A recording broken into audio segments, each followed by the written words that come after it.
Hello AI learners. Today let's talk about AI agents. Everybody's talking about them, but depending on who you ask, they're either going to steal your job or they're going to be your best friend forever. In my opinion, they're some of the most exciting developments in AI right now. So I thought it would be good to give you a little bit more of an in-depth knowledge of what they are and how they're being trained. So that's what we'll do in this video.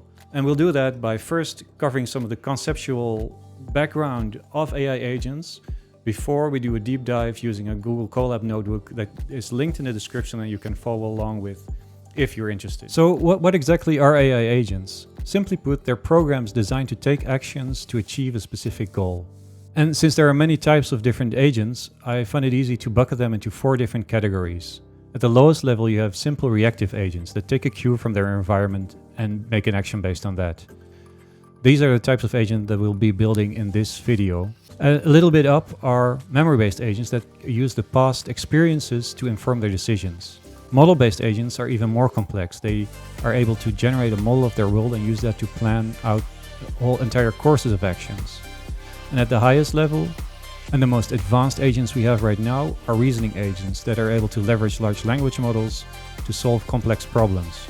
We'll be covering those in the next video, so if you're interested, subscribe to this channel and you'll be updated when the next video comes out. So let's talk about how these agents learn. One of the most powerful techniques currently used is called reinforcement learning. In RL, the basic setup is to reward good behavior and discourage bad behavior, where good behavior and bad behavior are relative to the goal set for the agent. Let's break down the key components of a reinforcement learning setup. You have the agent, the environment, the actions, the states, the rewards, the policy, and the value function. So let's illustrate this with an example. Imagine you're trying to teach a robot how to play basketball. In this case, the robot, or agent, is in a gym, which is its environment. It can move or shoot, which are the actions it can take, and it can do so from different positions in the court, which are the states in its environment in which the robot can exist. It will try to maximize its value function, which is the likelihood of winning the game, by performing those actions, and will learn a policy for good or bad behavior based on the outcome of those actions, which is whether or not it scores points or misses the shot. Alright, but enough theory, let's put this into practice. We'll do so by using a Google Colab notebook, which is a free browser-based environment in which you can run Python code.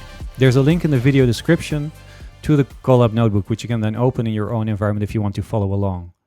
Alright, so this is the notebook environment I was talking about. This is a Colab notebook. As you can see, it's running in my browser. There's no need to install anything on your laptop or your computer. It will run in the browser and it's free. So check it out. Check out the link in the description. And the environment that we're going to train our agent to navigate is called Frozen Lake. As you can see here in the image, it is a 4x4 grid that the agent needs to navigate to find the treasure. And once it falls in a hole, the challenge will stop and it will need to start again. We've already installed all the packages because it takes quite a lot of time. And if you run this notebook yourself, you will need to restart your kernel once after installing because of some of the changes made. So here we have the environment, which is called Frozen Lake 1. We're importing it. And what we're going to do is train the agent using a reinforcement learning approach called Q-learning. The Q-learning is an approach in which you basically have a table for each of the possible states in the observation space. So for the 16 squares in our 4x4 grid. And for each of those states, the agent figures out what is the best step, what is the best action to take. So what it looks like right now when we're initializing it with all zeros, that means that for each state, the agent will always just choose go left. And we can show it in a video. So yeah, it's just going to stake left because we started in the top left corner. It will just try to go left for each step and it will never arrive at the treasure in the bottom right corner. This is also reflected in the reward, which is 0. For more details on the Q-learning algorithm, check out the notebook. But the most important thing to keep in mind, and that goes for a lot of reinforcement learning algorithms, is the trade-off between exploration and exploitation.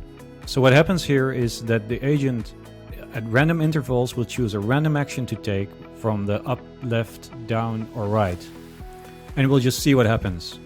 But for other iterations, it will choose the action based on the learned policy on the Q table that it's updating during training.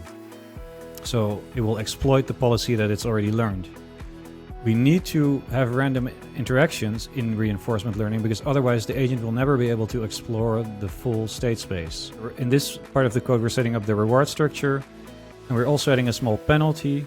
For each additional step, an agent needs to get to the goal, which means that it should be able to find the optimal path quicker. This is where we update the queue table based on the outcome of the action that the agent took and the state that it was in at the time. So let's see, we'll run it and train the agent. And as you can see, at the beginning of the training cycle, it was failing the challenge all the time. It would just take random actions, fall into holes, not finish before the timer runs out.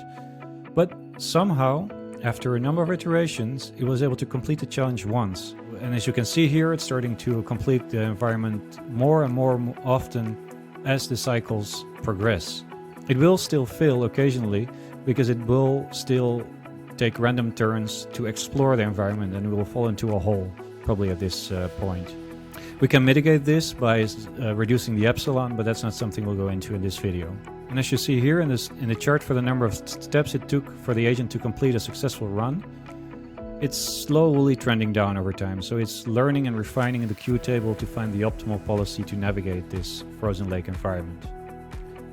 And this is what you see in the final queue table, and it will score 1%, so 100 at the end of the training runs. You can also see this in the policy and in a demo if we're using the updated queue table. So and this is also what you'll see in the video.